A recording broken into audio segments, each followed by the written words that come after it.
Hey tout le monde, aujourd'hui je suis avec Levi. Hi there. Et en fait cette vidéo-là j'avais envie de faire une espèce d'interview. Je vous ai demandé sur Instagram, sur Snapchat de m'envoyer des questions à lui poser en fait. Donc il n'a pas vu les questions, c'est la première fois qu'il va y répondre et je voulais vraiment qu'on voit en fait la perspective d'un Américain sur beaucoup de questions qu'on se pose nous en tant que Français. So, you haven't read the questions. I have not. You haven't seen the questions. I'm very excited. So that's going to be raw reactions right there. It is. Okay, question number 1. What do Americans think of French people? What do you picture when you think about French culture? Ooh. Well, me as an American thinking about French people and French culture, I definitely think of like cigarettes and baguettes. You know, that's just kind of what's portrayed in cartoons growing up. I didn't know much besides like French history, like World War II, and before that, like the French Revolution. That's all I really knew about France until I met Melissa. That's true though, like cigarettes are definitely something we definitely all smoke really early. Yeah, I know. And then we do like bread. Definitely. What about cheese, wine? Yeah, cheese, wine, definitely. A glass of red wine, you know. Is that how you picture us? Yeah, with a beret and like a striped shirt, black and white. What about like, yeah, the culture, like, is it more positive? Do Americans think of it as like a positive thing, or is it?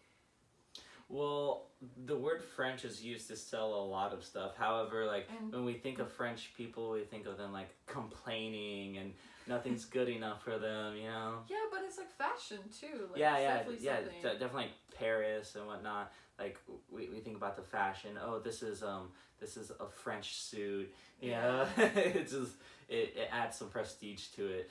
Over here, if you say something's French, you could sell it for more. French cheese, French wine, French clothes. It's true. I did see a lot of objects, a lot of things, food or clothing that has the word French, and it's actually not. I've never seen this, and yeah, it says that it's French and it's really expensive. Yeah, when it's French, it's like, ooh la la, it's European, you know?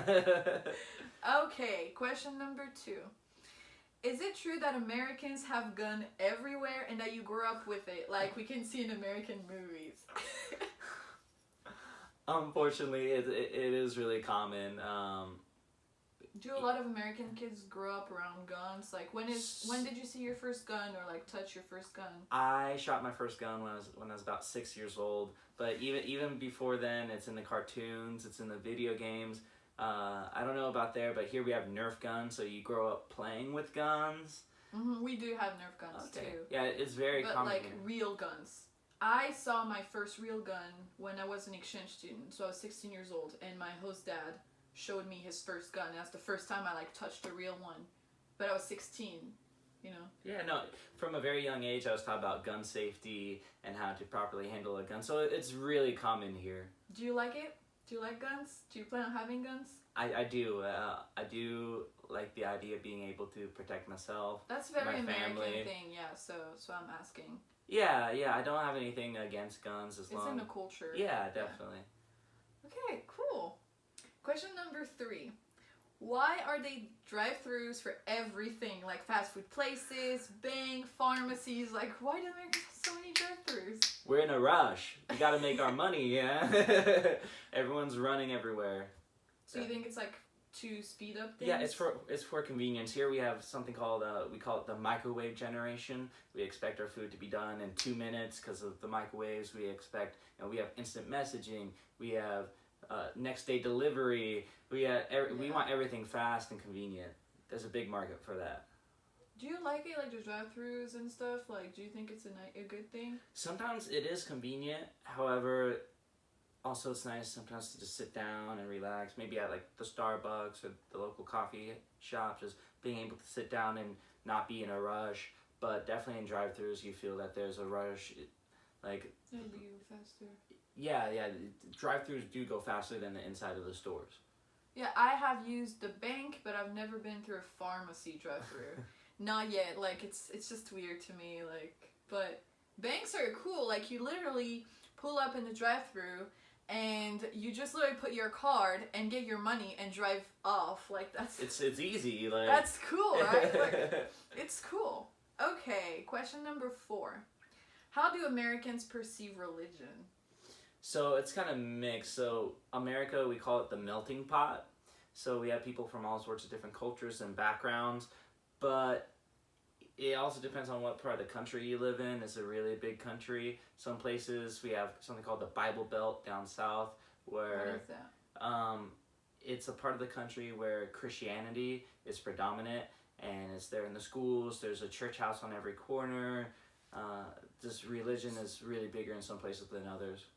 But from from my own point of view, I have noticed that religion is very important in the United States.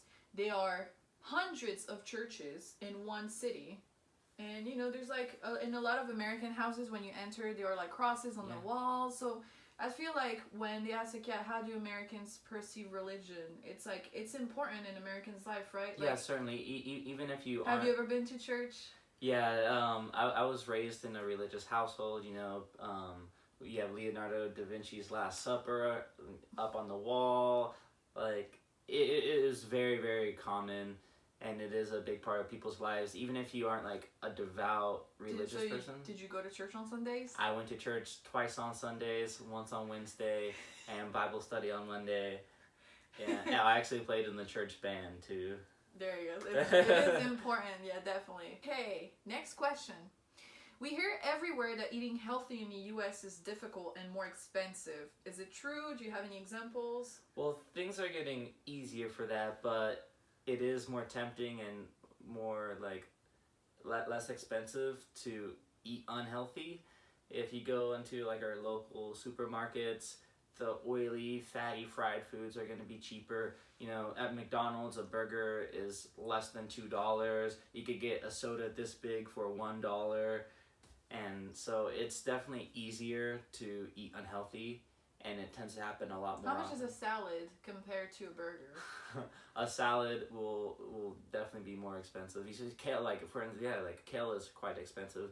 Is it cheaper to buy kale or a bag of chips? Salads are around $6 to $7. Yeah, I've seen some here. even more than that. Yeah, some even more. And a burger is $1 or $2 compared to salads. Candies everywhere. Really cheap candies, really cheap sodas. Okay, next question. Is it okay to date multicultural people in the US? In some countries, it's kind of taboo. Overall, are the US as multicultural as we think? But for example, in France, we have to broadcast like a certain percentage of French music on radios to preserve the culture. It's actually a law. So would you like, is it okay to like, we are an intercultural couple. We are. Is it okay, like, do you think mostly to do that here? I think now it's getting much better. However, just like a few decades ago, it's actually illegal depending on what culture you come from. However, if anything, it's viewed with even more positive. It's like, I guess, cooler, I guess you could say, than dating someone from your own culture. Yeah, I did like get a lot of like comments like this. Apparently, it's cooler. Yeah, I get it. And in terms of like being more like as multicultural as we think, because it is called a melting pot. It kind of is true, right? Certainly, yeah. Like when we go to big cities, San Francisco, San Jose, all those cities right there, Los Angeles, we do hear a lot of languages. Like English is definitely not the only major spoken language. There are a lot of in fact, America does not have an official language, and that's on purpose because people come from all over the world, speak their own languages, and like Melissa was mentioning, in those big cities, they're actually cut up in, like, we have Japantown, we have Chinatown, we have Little Ethiopia, we have Koreatown. It's like those cultures are really prominent there, and even the street signs will be in those languages. Yeah, definitely. Everything, even the supermarket signs in the stores, they are translated in several languages, especially in California.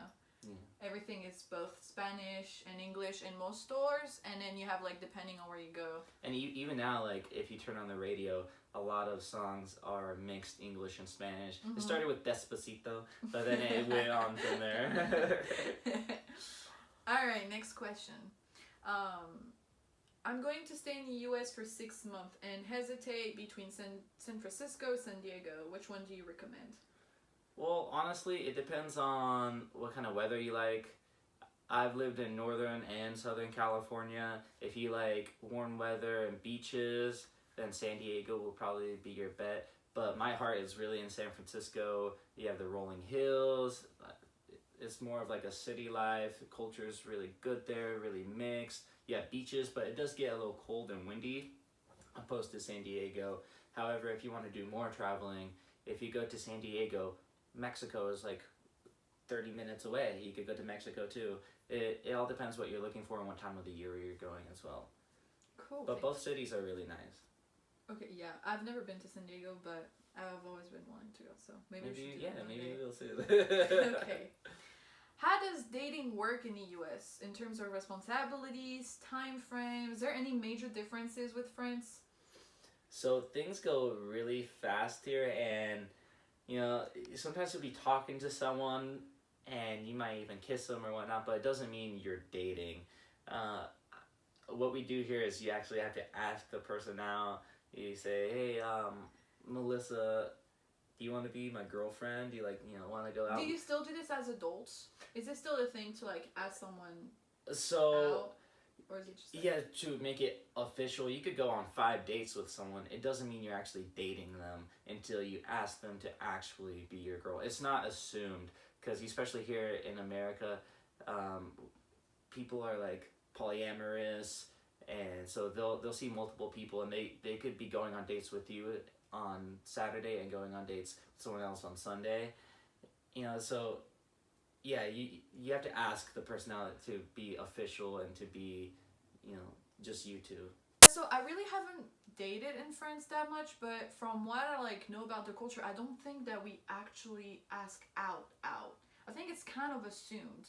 And we already had this talk in the past where we were kind of curious about it, and we were actually wondering, because if you guys know, try to tell me in the comments, because I left to the United States when I was 16, so I really didn't have much experience with this, but from what I remember, it is assumed. You guys hang out, you guys kiss a couple times, and then it's like, okay, we're kind of dating. I don't think we actually ask out. So I don't know what you guys think. Maybe you could help us with this, because we would love to hear from you. Here's definitely you definitely ask out. Yeah, no, it starts from a really young age, and it never really leaves. Like I said before, you could go on 5 dates with someone, kiss them, maybe even more, and it doesn't mean you two are actually together, that you're my girlfriend and I'm your boyfriend. It doesn't mean that, no. And okay. But as far as responsibilities go, we're still kind of man pays, stuff like that for the dates, but it's getting better. Things are getting more equal, especially in household duties, paying the bills. Both people go to work, both people take care of chores, things like that. So it's getting better, for sure. Cool. Okay. Last question, but an important one. How do you see your future in the US? We see a lot of it in the news about the current government, political conflicts, but as French people, we're not really directly impacted in it. So does your future seem certain in the US? Sometimes certain things call it into question. Will I have Social Security when I retire? Will there be jobs for me? Will my degree really matter? Are we gonna have another revolution? Things like that. Things have been a little rough here in the last 4 years or so. So hopefully, we change leaders every 4 to 8 years, and 6 for the Senate. So I do plan on things getting better, but I don't want to speak too early. Things could get worse, as time goes on. So how do you see your future in the US? Is it, you're gonna stay here, right? You plan on living your life here, and are you confident about the life that you're gonna have? Buying a house, raising a family, finding a job? That's a good point. So people my age notoriously have been having trouble buying houses, even people older than me, because universities get more and more expensive, and the prices of houses go up, but wages haven't really moved. If you look at the real number, wages have gone up since the 70s, but when you adjust it for inflation, it hasn't moved since the 70s, but all the prices have been going up. Do you feel you will be able to buy a house? I really hope. I'm going to work hard. We've always been told if you work hard all of your life and save, then you could live the American dream, but You know, I've seen people whose retirement plans just went away, whose savings like vanished. That's reassuring. Yeah, I about- definitely hope it gets better. How about raising children? Do you feel good about that? Like here? So, I mean, I would like to be able to raise my children here, but I want them to like see other places as well. However, like, I'd be worried about sending my kids to school. You guys probably know what's been happening here. We've been plagued with lots of like school shootings, and I just want to like make sure that my kids are safe when I send them off to school. So those are things that worry me, but we live in a democratic society, so I vote to elect leaders that represent my will, and I vote for laws that I think will benefit society as a whole. Cool, that was the last question. Thank you so much. Had fun. Thank you for your questions. Ask some more. En fait, c'est ce que j'allais vous demander. J'espère que ces questions vous ont plu, que ces réponses vous ont plu. N'hésitez pas à me poser d'autres questions, à nous poser d'autres questions. On peut faire plusieurs parties si vous avez plus de questions à lui poser. Il adore toujours répondre à vos questions, tout ça. Il n'y a aucun souci à propos de ça. Donc voilà, j'espère que tout vous a plu. Et puis j'espère vraiment faire une prochaine partie bientôt. Voilà, ciao!